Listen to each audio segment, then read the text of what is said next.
জেলখানার ভেতরে মাওলানা মামুনুল হক সবচাইতে বেশি এই কথা বলতো আমারে যে হামজা, সামনে যে জানাজার ব্যাপারে খুব সতর্ক থাকা লাগবে। কারণ কাফেরের জানাজা পড়া, বেঈমানের জানাজা পড়া, মুনাফিকের জানাজা পড়া হারাম। এই কথা বোঝেন? এই হারাম কাজ যদি কেউ করে, এজন্য এ ব্যাপারে আমরা সতর্ক থাকবো যেন কোন মুনাফিকের জানাজা আমরা পড়াই এবং হাজিরও না হই। একটু সতর্ক হয়ে যদি শক্ত হওয়া যায়, হাজার হাজার বেঈমান এমনি টাইট হয়ে যাবে। টাইট হবে না, কারণ ও জানে যে আমার জানাজা না দিলে অসুবিধা নেই, কারণ ও তো জানাজা বিশ্বাস করে না। বাংলার এক নাস্তিক ডক্টর আহমেদ শরীফ বলেছিল আমার জানাজা দেওয়ার দরকার নেই, কবরে দেওয়ার দরকার নেই। ছাত্ররা বলেছে স্যার আপনারে করবো কি, পড়িয়ে ফেলি? না, ওই হিন্দু ধর্ম আমি বিশ্বাস করি না। আপনারে করবো কি, আমার লাশটা ঢাকার মেডিকেল কলেজে দিয়ে দিও। ছাত্র ছাত্রীরা আমার লাশ কেটে কেটে ডাক্তারি শিখবে। মারা যাওয়ার পরে নিয়ে গেছে অ্যাম্বুলেন্সে করে। মুসলমান ছাত্র ছাত্রী যারা মিছিল আরম্ভ করেছে, না এ নাস্তিকের লাশ নিয়ে আমরা ডাক্তারি শিখবো না, যে আল্লাহরে বিশ্বাস করেন ওরে কেটে কি পাবো। অ্যাম্বুলেন্সের ড্রাইভাররা জানে ভার্সিটি ছেলে মেয়েরা যদি একবার খেপে ওই অ্যাম্বুলেন্স আগুন লাগিয়ে দিতে পারে। তাড়াতাড়ি মাথা ঘুরিয়ে দিয়ে টান। এখন কোথায় নিয়ে যাবে? ওর তো জানাজা দেওয়া নিষেধ, কবরে দেওয়া নিষেধ, পুড়িয়ে ফেলাও নিষেধ, টেনে ফেলে দিয়ে যা। কুকুর শ্রীগালি খেয়েছে। এরকম দু একটা যদি শুরু হয়, আমার মনে হয় অনেক নাস্তিকও টাইট হয়ে যাবে। অনেক চারটা বিষয়, আমি 2 বছর 8 মাস ওনার সাথে ছিলাম। সবচাইতে বেশি 4টা বিষয় আমাকে বলতো। এই জানাজার বিষয়টা 1 নাম্বার, যে এটা আমি পড়াবো না। খুব কঠোর বিষয় হওয়া লাগবে আমাদেরও, কারণ হারাম কাজ। নবীজিকে আল্লাহ পাক আয়াত নাযিল করে জানিয়েছেন ফালাইয়াগফিরাল্লাহু লাহু। এখানে আল্লাহ যদি মুনাফিক শুধু আব্দুল্লাহ ইবনে উবাই উদ্দেশ্য হতো তাহলে তার নাম দিত। আল্লাহ হুম দিয়েছেন, তার মানে এর মতো চরিত্র কিয়ামত পর্যন্ত অনেকের হবে আল্লাহ জানে। তাদের জন্য যদি 70 বার আমরা দোয়া করি, কবুল হচ্ছে না, হবে না। এক ফির মজারে বর্তমান ভবিষ্যৎ, প্রেজেন্ট ফিউচার। হে নবী, মুনাফিকের জন্য যদি আপনি দোয়া করেন 70 বার না। নবীজি ওই আয়াতের তাফসিরে আমি পড়েছি, তাফসিরে হাক্কানিতে উনি মনে মনে করছিলেন আমি 71 বার দোয়া করবো এই লোকটার জন্য। আল্লাহ তো 70 বারের কথা দিয়েছে, আমি 71 বার করবো। তখনই ফালাইয়াগফিরাল্লাহু লাহু নাযিল হয়। হে নবী, এর জন্য 71 বার না, আপনি কোটি কোটি বার এর জন্য দোয়া করলে কবুল হবে না। কাকে বলেছে? যে নবী কোনদিন হাত তোলায় লাগেনি, মনের ভেতরে কামনা আসলে দোয়া কবুল হয়ে গেছে। জামালপুরবাসী মাথায় যদি মগজ থাকে, চিন্তা করেন। এই লোকটা নবীজির পেছনে নামাজ পড়তো, নবীজির সাথে রোজা রাখতো, ইফতারি করতো, ওর সব ছিল প্রায় নবীর মতো। শুধু রাজনৈতিক দর্শনে আল্লাহর নবীকেও মানত না। তলে তলে ওর নেতা ছিল আবু জেহেল। রাজনৈতিক জীবন যে একটা জীবন বলে আছে, অনেকে মনে করে না এটা দুনিয়ার কাজ, অথচ এটাও দিয়ে যে আখেরাত তৈরি করা যায় অনেকে জানেও না, বিশ্বাসও করে না। ওই কথাগুলো সতর্কমূলক বলতে গেলে বলো হুজুর এটা রাজনীতি। কোরআনে নামাজের কথা বললে যদি রাজনীতি না হয়, রমজানের কথা বললে যদি রাজনীতি না হয়, কোরআন দিয়ে নবীজি 10 বছর এ দেশ চালিয়েছেন, এই কথা বললে রাজনীতি হয়, বুঝতে হবে আপনি মুনাফিক। মুনাফিক মারা গেলে, আমি আবার বলছি, এর জন্য 70 বার 71 বার না, শুধু হামজা দিয়ে না, গিয়াসউদ্দিন দিয়ে না। আপনি যদি একেবারে কাবার ইমাম সদাইসি দিয়েও জানাজা পড়ান, ওটা কবুল হবে না। এই জন্য আমরা যেন মুনাফিকের কোন জার ভেতরে না থাকে। এটা নিয়ামত, এটা মনে করে আমরা খুশি, আমরা মুখে প্রকাশ করছি, বলেন আলহামদুলিল্লাহ। 2 নম্বরে মনের ভেতরে একটা অনির্বাচন সুখ পাবেন আপনি। কি সুখ? শব্দ উচ্চারণ করতে পারছেন না? একটা অনির্বাচন সুখ আপনি অনুভব করবেন। এটা কেমন? এটা পাখি যখন মারে বাচ্চাগুলো পলকের নিচে, পালকের নিচে, এই যে নরম মোলায়েম সফট কমল মায়ের পাখার নিচে আশ্রয় নিয়ে একটা কিচির মিচির আওয়াজ দেয়। বাংলাতে এটারে বলা হয় অনির্বাচন সুখ। আপনি যখন কোরআনে কারিমের অনুষ্ঠানকে নিয়ামত মনে করবেন, আপনার অন্তরে ওইরকম একটা সুখ অনুভব করবেন আপনি। বলেন সুবহানাল্লাহ। 3 নম্বরে এখান থেকে যেটা ডেলিভারি দেওয়া হবে, এই কথাগুলো আপনার প্র্যাকটিক্যাল লাইফে আপনি মিলানোর সিদ্ধান্ত নেবেন আল্লাহর মর্জি মতো।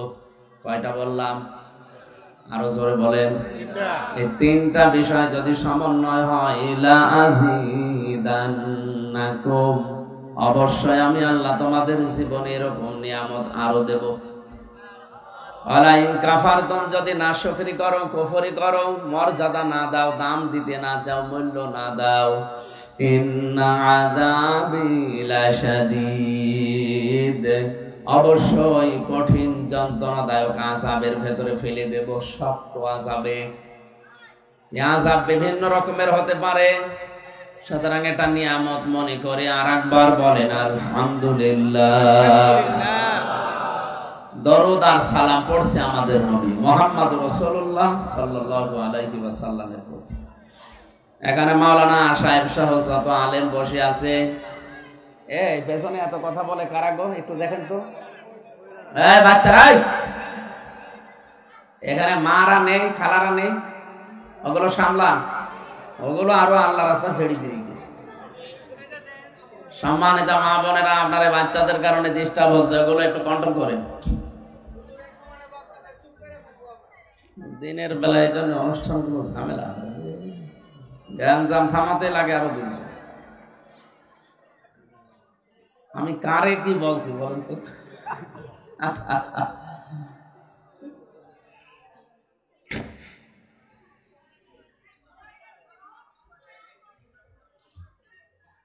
জামালপুরবাসী আমি বলছিলাম,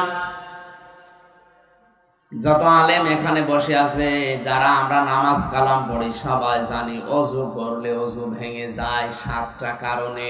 কয়টা কারণে? এর একটা কারণও যদি আপনার ভেতরে পাওয়া যায়, আপনার ওযু শেষ। ওই ওযু দিয়ে নামাজ হবে? জোরে বলেন। নামাজ পড়তে দাঁড়িয়েছেন, 19টা কারণে নামাজ ভেঙে যায়। একটাও যদি পাওয়া যায়, ওই নামাজ আর নামাজ থাকে? বলেন। কাজ আমল এটাও ভেঙে যায় 2টা কারণে। একটাও যদি পাওয়া যায়, আপনার কাজ আর আমল বলে কিছু থাকবে না, ওটা ভেঙে নষ্ট হয়ে গেছে। সূরা মুহাম্মদের প্রথম আয়াতে আছে এরকম পৃথিবীর প্রতিটি কাজ ভেঙে যাওয়া, নষ্ট হয়ে যাওয়া, ব্যর্থ হয়ে যাওয়ার কিছু না কিছু কারণ আছে। যেটা নিয়ে জান্নাতে যেতে চান তার নাম ঈমান, ঈমানও ভেঙে যায় 10টা কারণে। কয় কারণে? এই 10 কারণের একটা কারণও যদি আপনার ভেতরে পাওয়া যায়, তাহলে আপনার ঈমান আর ঈমান নেই, আপনি বেঈমান। এ পর্যন্ত বুঝেছেন কিনা বলেন? ওযু করলে ভেঙে যায় ওযু, নামাজ পড়লে ভেঙে যায় নামাজ, ঈমান আনলে ঈমান ভাঙে না, একেবারে অমর হয়ে থাকে। কয় কারণে ভাঙে ঈমান? বলেন বলেন। আর ঈমান যদি ভেঙে যায়, ওটা ভেঙে যাওয়া ওযুর মতো না,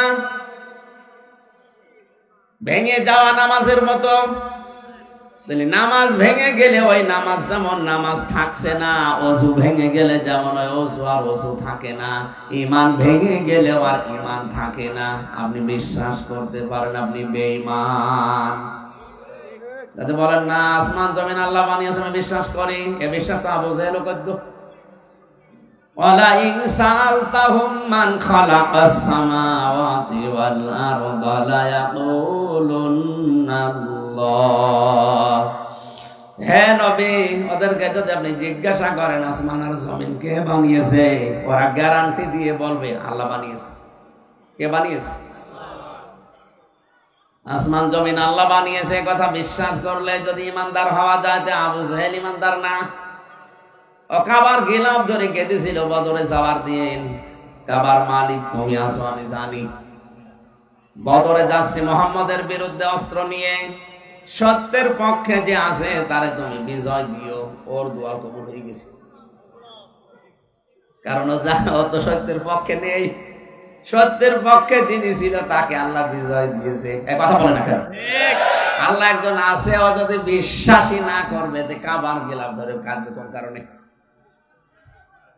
এমনকি নবীর চাচা, নবীর দাদা আব্দুল মুত্তালিব পর্যন্ত কাবার মালিক একজন আছে বিশ্বাস করত। এজন্য আব্রাহা যেদিন এসেছিল ধ্বংস করার জন্য, ওই জন্য কাবার চাবি মুলতাজাম নামক ওই দরজার সাথে লাগিয়ে বলেছিল, কাবার মালিক তোমার ঘর তুমি দেখো, আমি আমার ছাগল গরু নিয়ে ব্যস্ত আছি। কি বুঝলেন আপনি? ওই জামানার কাফের যারা, তারাও বিশ্বাস করতো আল্লাহ একজন আছে, আসমান জমিন উনি বানিয়েছে।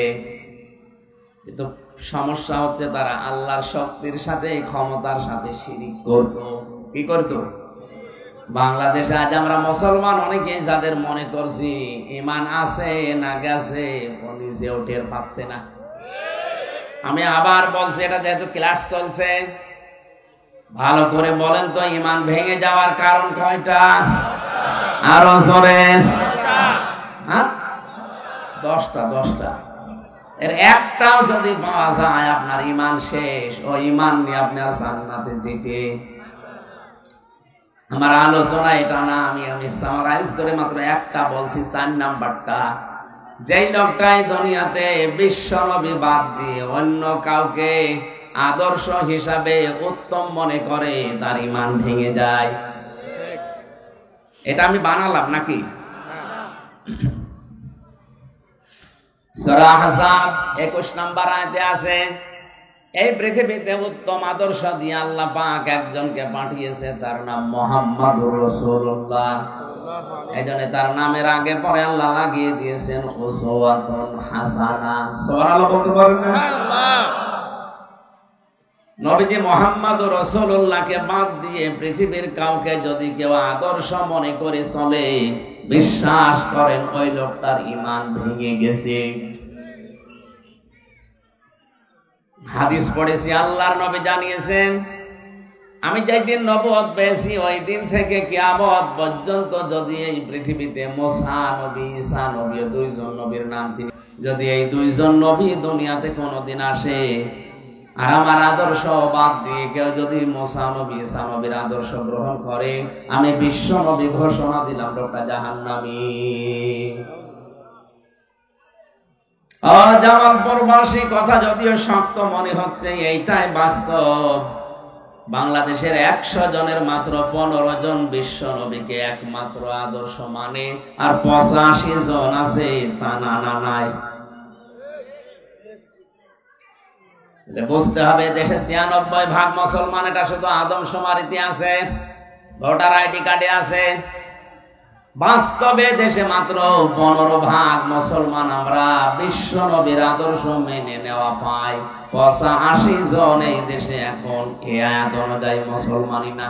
কারণ ঈমান না থাকলেও মুসলমান কিসের? আল্লাহ আমাদেরকে বোঝার তৌফিক দাও, আমাদের ঈমানটা যেন ভেঙে নষ্ট হয়ে না যায়। বলেন আমিন। 6666টা আয়াত আল্লাহ কোরআনে দিয়েছেন, মাত্র একটা আয়াত পড়েছি সূরা বাকারার 201 নম্বর আয়াত। এখানে যারা আছে ছোট বড় নারী পুরুষ সবার জানি আয়াত প্রায় মুখস্থ আছে। কাবা শরীফে যাওয়ার পরে দেখে রুকনে ইয়ামিনে থেকে হজরে আসওয়াদ, এই জায়গাটা পার হতে লক্ষ লক্ষ হাজি, শুধু বাংলাদেশের হাজি না, তামাম দুনিয়ার যত দেশ থেকে হজ করতে এসেছে এই আয়াতটা পড়ছে। আমার কানের কাছে এসে শুধু এই আয়াতে বাজে, আমিও পড়ছিলাম, চিন্তা করলাম এই আয়াত কেন পড়বে? এ তো সারা জীবনই পড়ি আসছি, কি আছে এর ভেতরে? এই গুরুত্বপূর্ণ জায়গায় পড়া লাগে যেখানে দোয়া কবুল হয়। রুকনে ইয়ামিনি থেকে হজরে আসওয়াদ, এই জায়গাটায় দোয়া কবুল হওয়ার একটা জায়গা। এই আয়াতটা কেন পড়ে? তাফসীর গুলো খুলে খুলে মিলিয়ে বাংলাদেশে এসে দেখি আল্লাহ দুনিয়া আখিরাত সব এই আয়াতের ভেতরে ঢোকানো আছে। এবার আমরা তাফসীর আকারে কথাগুলো একটা একটা করে ডেলিভারি দেব। আল্লাহ যেন আমাদেরকে এই কোরআনের এই আয়াত থেকে যে বিষয়টা দিতে চান ওটা নেওয়ার তৌফিক দেন। সারা জীবন আপনি পড়ে যান রব্বানা আতিনা ফিদ দুনিয়া হাসানা, অথচ হাসান আছে কি এটা আজ পর্যন্ত এখানে অনেকেই জানে না। আমার মনে হয় কয়েকজন আলেম বাদ দিয়ে বাকি 100 জনের 98 জন ফেল করবে যে হাসানা কি। অনেকে মনে করে না হাসানা না হাসিনা, খালি জের দিয়ে হাসিনা। হাসিনা মানে সুন্দরী আর হাসানা মানে কল্যাণ। আপনি যদি এই দোয়াটা নাই বলছেন তো কি দোয়া করছেন আপনি আল্লাহর কাছে? 5 ওয়াক্ত নামাজের পরে শেষ হয়ে গেলে দেখি বলে রব্বানা আতিনা ফিদ দুনিয়া হাসানা। না এলাকায় নেই সব, কি বলেন আপনি? এক ইমাম দোয়া করছে রব্বি হাবলি মিনাস সালিহিন। এক যুবক বলছে হুজুর সে ছোটবেলা থেকে নামাজ পড়ে একই দোয়া করেন, কি এই দোয়া কি বলেন আপনি? এ দোয়ার মানে কি? বলছে আমি জানি না। জানেন না মানে? সারা জীবন দোয়া করেন আপনি জানেন না, আপনাকে বলা লাগবে? আমি জানি না। এক আলেমের কাছে গিয়ে বলে আমাদের ইমাম শুধু এই দোয়া পড়ে, দোয়ার মানে কি? আলেম বলছে এটা শুধু দোয়া না, এটা কোরআনের আয়াত। এর অর্থ হচ্ছে আল্লাহ তুমি আমাকে একটা নেককার সন্তান দান করো। যুবক মনে করছে আমাদের ইমামের মনে হয় ছেলে মেয়ে হয় না, বাড়ি নোয়াখালী। নোয়াখালী বাড়ি এসে মনে হয় জামালপুরে ইমামতি করছে, ছেলে মেয়ে নেই। এই দোয়া পড়ে বলছে হুজুর আপনার ছেলে মেয়ে কয়টা? 11টা। 11টা ছেলে মেয়ের পর আপনি দোয়া করেন, আপনার লজ্জা আছে কেন? আমি তো দোয়ার মানে জানেন না, আমি জিজ্ঞাসা করে আসলাম। দোয়ার মানে আল্লাহ তুমি আমাকে একটা নেককার সন্তান দান করো। আপনার 11টা হয়ে গেছে, এরপরও দোয়া করেন, আপনি কি দেশ ভরে ফেলাবেন? ইমাম সাহেব বলছে বাবা জিয়া দোয়ার মানে এই, আমি যদি আগে জানতাম তো 10 বছর আগে দোয়া বাদ দিতাম। আমি তো জানি না, আমি পড়িয়ে যাই, আল্লাহ দিয়ে যায়। আপনি সেই ছোটবেলা থেকে রব্বানা আতিনা ফিদ দুনিয়া হাসানা পড়ছেন, কি বলেছেন একদিনও ভাবেননি, আজকে ভাববেন। আল্লাহ পাক বলেন আমিনুহুম মাইয়াকুলু রব্বানা আতিনা ফিদ দুনিয়া হাসানা। লোকেদের ভেতরে এমন অনেক লোক আছে তারা বলে হে আমাদের প্রতিপালক আমাদেরকে দান করো ফিদ দুনিয়া হাসানা, দুনিয়ার হাসানা, কল্যাণ, শান্তি, স্বস্তি, নিরাপত্তা। 33টার উপরে অর্থ আছে হাসানার। আমাদেরকে তুমি কল্যাণ দাও, স্বস্তি দাও, শান্তি দাও, নিরাপত্তা দাও, সুখ দাও। কোথায়? এটা ক্লাস চলছে না? আপনি কোন জায়গার জন্য বললেন? দুনিয়া। বলেন বলেন, আরো জোরে বলেন। তাহলে আগে দুনিয়া শান্তিময় করা লাগবে, দুনিয়ার হাসানা আগে পাওয়া লাগবে, এরপরে যে আখিরাতের হাসানা। দুনিয়ার হাসানা যদি কেউ না পায় আখিরাতের হাসানা ও পাবে না। দুনিয়ার হাসানা কয়টা? তাফসীরের ভেতরে আমি পেয়েছি দুনিয়ার হাসানা ফি জিলালিল কোরআনে পাবেন 10টা। কেউ যদি 10টা বিষয় দুনিয়ায় পায় সে যেন দুনিয়ার হাসানা পেয়েছে। আফিল আখিরাতি হাসানা, আখিরাতের হাসানা দাও। আল্লাহ বলেন আখিরাতের হাসানা 5টা। ওয়াকিনা আযাবান নার, জাহান্নাম থেকে তুমি আমাদেরকে বাঁচাও। আল্লাহ পাক বলেন জাহান্নাম থেকে বাঁচতে হলে মাত্র একটা কাজ করা লাগবে। কয়টা? এদিকে 10, ওইদিকে 5, এদিকে 1, কত? এই 16টা জিনিস আছে আয়াতের ভেতরে। এবার আমরা একটা করে সিরিয়াল করে দেখি এই 16টা আমরা আসলে পেলাম কিনা। যদি আপনি না পেয়ে থাকেন মনে করবেন আপনার দোয়া কবুল হয়নি, ওটা মাঠে মারা গেছে। জবান খুলে কোরআনের এই সোনালী আয়াত একবার তেলাওয়াত করেন। আউযু বিল্লাহি মিনাশ শাইতানির রাজীম। বিসমিল্লাহির রহমানির রহিম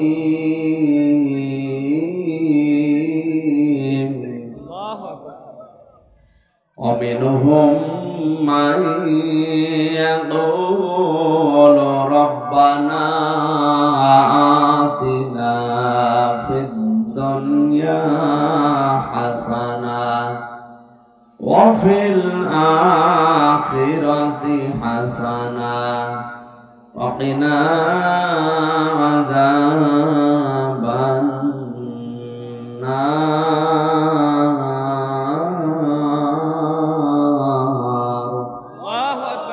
সাদাকাল্লাহুল আযীম। আমার ভাইরা, সূরা বাকারার 201 নম্বর আয়াতটা আমরা পড়লাম। আল্লাহ পাক বলেন, পৃথিবীতে অনেকে আছে এমন, তারা বলবে কি বলবে তারা, হে আমাদের প্রতিপালক, দুনিয়ায় আমাদের হাসানা দাও।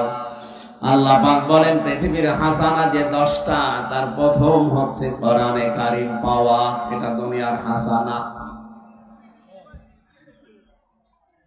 এখানে যারা বসে আছে সবাই হয়তো এক বাক্যে বলবে, কোরআন আমরা পেয়েছি, বাড়িতে চলেন আপনাকে দেখাবো। এর নাম কোরআন পাওয়া না। কেউ যদি কোরআন পায়, তাদেরকে আল্লাহ 4টা শর্ত দিয়েছেন। কয়টা? সূরা বাকারা 1 নাম্বার পারা 18 নাম্বার পৃষ্ঠা 4 নাম্বার লাইনের 121 নাম্বার আয়াতে দলিলটা আছে। আল্লাযীনা আতাইনাহুমুল কিতাবা ইয়াতলুনাহু হাক্কা তিলাওয়াতি। আল্লাহ পাক বলেন, আমি যাদেরকে কোরআন দিয়েছি, কিতাব দিয়েছি, তারা এর হক আদায় করে তেলাওয়াত করে। তাফসীরে মুনির মুফাসসির লিখেছেন, কোন কিছু যদি কেউ হক আদায় করে পড়তে চায়, বিশেষ করে হাক্কা তিলাওয়াতি এই শব্দের ব্যাখ্যায় তিনি বলেন, কেউ যদি হক আদায় করে কিছু পড়তে চায়, 4টা শর্ত তারে মানা লাগবে। কয়টা? আপনি যে দুনিয়ার হাসানা পেয়েছেন, মিলান তো। এই 4টা হক আদায় করে যদি আপনি পড়তে পারেন, বুঝবেন আপনি কোরআন পেয়েছেন। দুনিয়ার 1 নাম্বার হাসানা আপনি পেলেন। 1 নাম্বারের শর্ত হচ্ছে এটা শুদ্ধ করে পড়া লাগবে। বাংলাদেশের 100 জনের 95 জন কোরআন শরীফ শুদ্ধ পড়তে পারে না। এক কথা বলেন না, বানিয়ে বলছি, এটা জরিপ। 100 জনের 95 জন শুদ্ধ করে পড়তে পারে না। সারা জীবন আপনি দোয়া করলেন, রব্বানা আতিনা ফিদ দুনিয়া হাসানা, আপনার দোয়া তো কবুল হচ্ছে না। যদি হাসানা পেতে চান, এই রমজানটা কাজে লাগান, শুদ্ধ করে কোরআন পড়বো, সিদ্ধান্ত নেন। ইনশাআল্লাহ পারবেন, ইনশাআল্লাহ। আমি গ্যারান্টি দিয়ে যাচ্ছি, যদি শুদ্ধ করে পড়তে পারেন। দ্বিতীয় শর্ত হচ্ছে এটা বুঝতে হবে, পুরা রমজানে 1 পারা করে হলো মাতৃভাষায় অর্থ পড়ে পড়ে পুরাটা শেষ করেন। একটু যদি আপনার আয়ত্ত হয়ে যায়, জেলখানায় 3টা বছর যেহেতু আমি একবারে ছিলাম, 150 বারে কোরআন পড়েছি, আর 70 থেকে 75 বার বাংলা শেষ করেছি। আমার কাছে তো অনেক সহজ লাগে। আপনি একবারই রমজানে শেষ করে দেখেন, শিরিক বেদাত আপনাকে দিয়ে কেউ করাতে পারবে না। মক্কা মদিনায় শিরিক নেই, তার বাস্তব প্রমাণ হচ্ছে ওরা সন্তান জন্মের পরে কোরআন হাতে তুলে দেয়। আর আমাদের দেশে কোরআনে কারীম দেওয়ার সিস্টেম গুলো আমরা আরো আস্তে আস্তে হারিয়ে ফেলছি। ঠিক, শিক্ষা ব্যবস্থায় এমন এমন চ্যাপ্টার দেওয়া হচ্ছে, কোরআন শেখা তো দূরের কথা, এরা শরীফ থেকে শরীফা হয়ে যাচ্ছে। ও বাংলার মুসলমানেরা, এই চ্যাপ্টারটা যদি শুধু 7 এর ক্লাসে থেকে যেত, কিছুই বলতাম না। কয়েকদিন পরে এই মানসিক বিকারগ্রস্ত লোকগুলো, অসুস্থ মানুষগুলো আন্দোলন করবে। ক্লাসের সিলেবাসে যখন আছে, এটা আমরা বাস্তব জীবনেও চাই। হাইকোর্টের মাধ্যমে কেস করে তখন বলবে, আমি শরীফ নেই, এখন আমি শরীফা, আমারে হোস্টেলে সিট দেন, মহিলা হোস্টেলে। আরে ভাই, যে হোস্টেলে আপনার মেয়ে থাকে, আপনার বোন থাকে, আপনার ফুফু থাকে, কথা বলেন না কেন? ও বেটা শরীফ ছিল, সকালে বিকালে শরীফা দাবি করে আপনার মেয়ের সাথে বোনের সাথে মহিলা হোস্টেলে থাকবে। যতই শরীফা হোক, মাল কি বলেন? ওখানে আপনার মেয়ের সাথে আপনার বোনের সাথেও ঠিক থাকবে। সেদিন একজন জিজ্ঞাসা করছে, হুজুর যুবক যুবতী এক বেডে ঘুমানো জায়েজ আছে? জায়েজ আছে, কিন্তু ওরা ঘুমাবে, ওরা ঘুমাবে। আপনার মাল তো শরীফ, বিকালে শরীফা দাবি করে এখন যদি আপনার মেয়ের কাছে থাকে, বলেন তো 10 মাস পরে আপনার মেয়ে আসবে অবৈধ সন্তান পেটে নিয়ে, কিছু বলতেও পারবেন না, কারণ এটা তো দেশের আইন হয়ে গেছে। বেশি কিছু বলতে যাবেন, আপনার নামে আবার মামলা হবে। আমার নামে ভুয়া মামলা দিয়ে 3 বছর যদি আটকিয়ে রাখতে পারে, আপনি রাষ্ট্রের বিরুদ্ধে চলে যাচ্ছেন, আপনার বিরুদ্ধে মামলা আসলটা দিয়ে 20 বছর জেলে রেখে দেবে। এই কারণেই যে কথা বলা লাগছে, আগামীতে যেন দেশটা জারজ দিয়ে ভরে না যায়। ওরা জাতে মাতাল হলো টালে, ঠিক আছে, ওরা জানে যে অনেকেই বুঝবে না, কিন্তু আলেম যারা তারা তো বুঝে ফেলেছে যে এদের দুর্বিসন্ধি কি। 1 থেকে মাস্টার্স পর্যন্ত আপনি কোরআনে কারিমকে দেন সিলেবাসে, যদি শুধু শুদ্ধ করে পড়া আর বোঝার মতো সিস্টেম থাকে, দেশে ঘুষ চলবে না। আমি এই চোখে দেখেছি, শিক্ষক অজু করছে, ছাত্র পানে পানি ঢেলে দিচ্ছে, কাদা লেগে আছে, কাদা সাফ করে দিচ্ছে। ওস্তাদের কয় মাস বয়স, মাত্র 4.5-5 বছর বয়স, এতটুকু ছেলে। আমি এই চোখে এইটাও দেখেছি, বিশ্ববিদ্যালয়ে ক্লাস চলছে, মাস্টার্সে ছাত্র জোতা দিয়ে পিটাচ্ছে শিক্ষককে, বলছে শালা করে মেরে। এটাও তো ছাত্র, এটাও ছাত্র। এটা কোরআনের স্পর্শ পেয়ে মানুষ হচ্ছে, আর ওটা মাস্টার্স করার পরে কোরআন পায়নি, ওটা জানোয়ার হয়ে গেছে।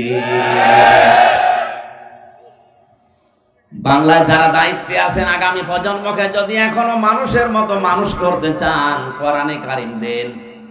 এই রমজানে সিদ্ধান্ত নেন, সিলেবাসে 100 মার্কের কোরআন আমরা ঢোকাবো।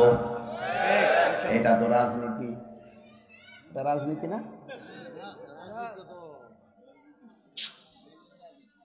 কোথায় চলে যাচ্ছে? আরে ভাই, আপনি আমি হুজুর নাই আর 50 বছর পরে মাটির নিচে থাকবো, কিন্তু আমাদের প্রজন্ম এই দুনিয়ায় থেকে যদি জেনাখর হয়ে যায়, যদি অবৈধ সন্তান পেটে নিয়ে ঘরে, কবরে আপনি শান্তিতে থাকতে পারবেন?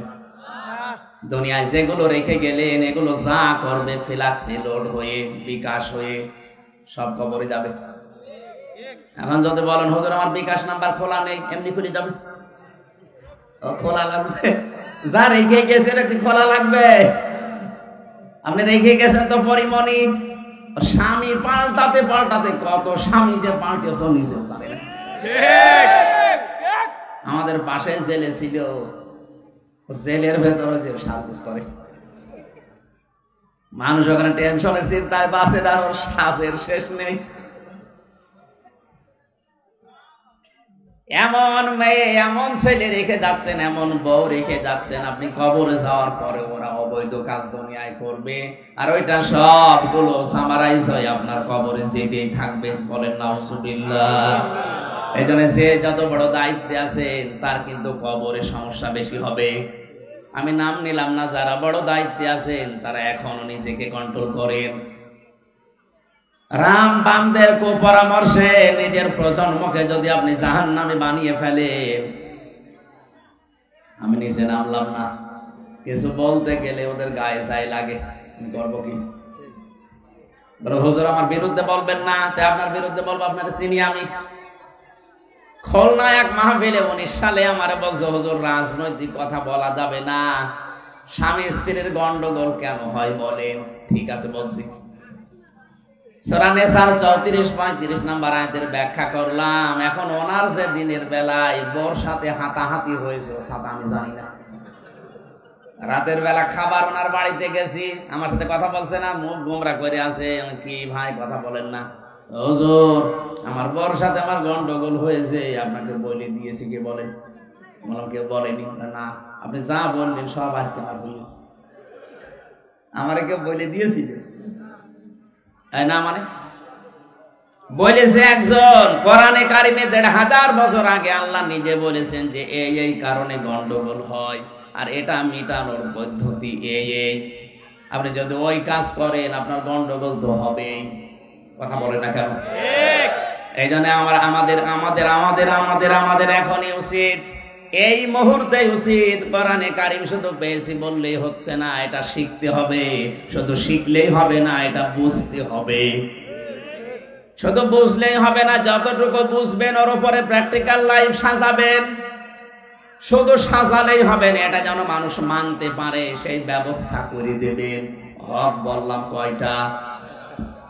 এরপর কোরআনে কোরআন পড়ার ব্যাপারে 3টা শব্দ আমি পেয়েছি, কারা আর রাতালা তালাওয়া। এই 3টার আবিধান বেত্তা যারা, অভিধান বেত্তারা লিখেছেন 3টাই, পড়া, বোঝা, আমল করা আর মানুষের কাছে পৌঁছিয়ে ব্যবস্থা করা, মানার। এবার আপনি বলেন তো, আপনি দুনিয়ার হাসানা আসলে পেয়েছেন কিনা? আমাদের দেশি সর্বোচ্চ জায়গায় যিনি আছেন, ওখান থেকে আমি হামজা পর্যন্ত যারাই বলছি রব্বানা আতিনা ফিদ দুনিয়া হাসানা, আসলে আমরা কোরআন পেয়েছি? বলে না, পাইনি। কারণ এই 4টা বিষয় আমরা এখন মানতে পারছি না। শুদ্ধ করে হয়তো আমরা পড়ি, বোঝারও চেষ্টা করি, কম বেশি আমলও করছি, কাজেও লাগাচ্ছি। 4 নম্বরে দেশের মানুষকে এটা মানানোর ব্যবস্থা করা দরকার। এই কাজ করতে গেলে তখন আমাদের উল্টা পাল্টা নাম দিয়ে দেয়।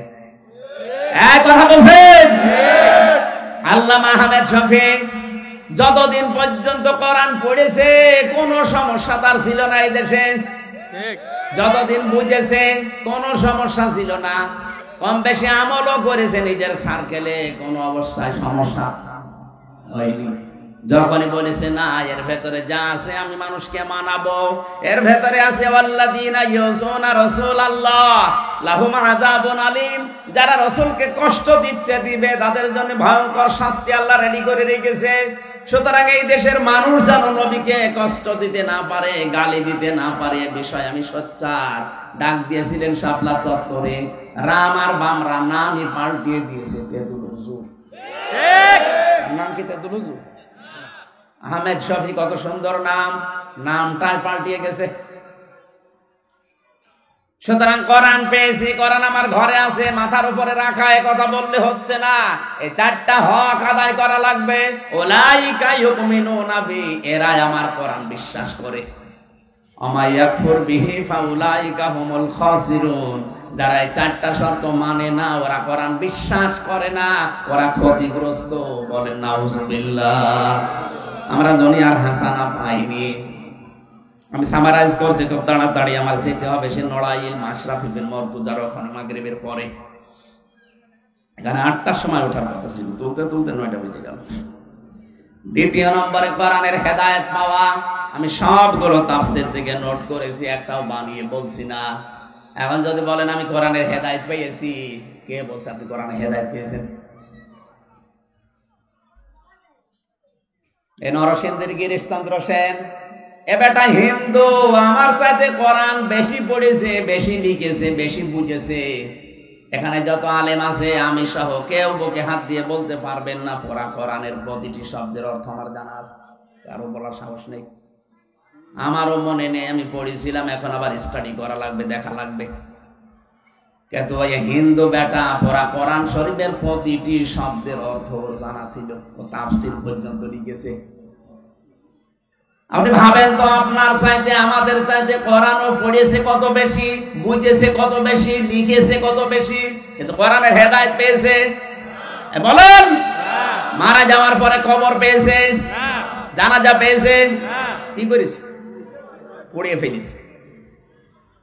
আপনি বলছেন আমি কোরআনের হেদায়েত পেয়েছি, কই কোরআনের হেদায়েত পাওয়ার জন্য যে 500 আয়াত থাকা দরকার আমাদের সমাজে একটাও নেই। কিভাবে পেলেন? এর ভেতরে 500 আয়াত আছে শরীয়তের বিধান, এগুলো সব বর্ডার। এ বাংলাদেশ পার হতে হলে ভারতের যতগুলো বর্ডার আছে, যে কোনো বর্ডার দিয়ে পার হতে হলে আপনাকে পাসপোর্ট দেখানো লাগবে। কথা বলে না কেন? আল্লাহ পাক দুনিয়ায় বর্ডার দিয়েছেন 500। কত? 500। তিলকা হুদুদুল্লাহ, এগুলো আল্লাহর হুদুদ, বর্ডার। এই বর্ডার গুলো যেন ক্রস না হয়। যে সমাজে এই বর্ডার ক্রস হয় না, ওইটাই হেদায়েতের সমাজ। আমাদের দেশে, আমাদের সমাজে সব বর্ডার ক্রস করে অলরেডি চলে গেছে আমরা আমেরিকায়। এই দেশটা এখন গেড়া কলে পড়ে আছে। এদিকে একদিকে আমেরিকা আর একদিকে চীন আর রাশিয়া আর ভারত, আমরা মাঝখানে, এদিকে গেলেও মরবো ওদিকে গেলেও মরবো, আমরা গর্ব করব। এখানে শুধু প্রধানমন্ত্রীর দোষ না, উনি করবে কি, যেদিকে যাবে সেদিকেই মায়ের খাওয়া লাগে। একটা গেড়া কলে আমাদের ফেলে রেখেছে। এই কথা বলতে গেলে এটা আন্তর্জাতিক পর্যায়ে ষড়যন্ত্র হবে, আমি জানি। দুনিয়ার হাসানা আমরা আসলে পাইনি। 3 নম্বরে দুনিয়ার হাসানা পরিশ্রম করতে পারা, শ্রম দেওয়া, এটা দুনিয়ার হাসানা। আজ হাজার হাজার মানুষের চিন্তা ভাবনা, কোনো কাজ করবো না, শুধু বসে বসে খাবো। কিসের দোয়া করেন আপনি? রব্বানা আতিনা ফিদ দুনিয়া হাসানা। পরিশ্রম করা এটা দুনিয়ার হাসানা। দুনিয়ার কোন নবী বসে খায়নি, সব পরিশ্রম করে খেয়েছে।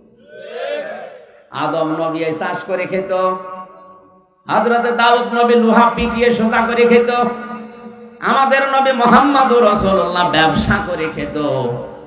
আর 48,000 পীর এই বাংলাদেশে একটারও কোনো কাজ নেই, শুধু বসে বসে খায়। দেখান সরকারি জরিপে 48,000-এর উপরে পীর।